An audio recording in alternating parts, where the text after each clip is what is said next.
Y claro, en nuestra tradición no hay esa idea de muerte, esa idea de se desapareció y punto, sino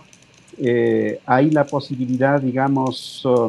de continuar acompañando, continuar en esta realización de los sueños, continuar, eh, digamos, impulsando junto a los seres queridos en los retos, en los proyectos, porque no había muerto, simplemente estaba desde ese espacio acompañando. En la otra visión, en la otra forma de pensar, de organizarse, de concebir la vida en esta carrera sin fin. Lamentablemente, como que cada vez hay menos esperanza efectivamente de vida. Y quizá en esta otra